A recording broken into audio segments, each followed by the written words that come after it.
Hoy te enseñaré cómo esta lavadora. Samsung llega al minuto 6 y se queda solo vibrando y deja de exprimir. Buscaremos cuál es el problema y encontraremos la solución. Trataremos de ir paso a paso para que aprendamos juntos. Entra y busca el video en mi cuenta.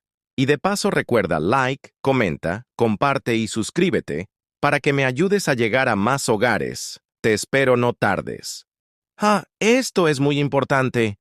Y recuerda siempre que trabajes en tus electrodomésticos, tienes que desconectar todo lo que es la corriente eléctrica y así evitar un accidente.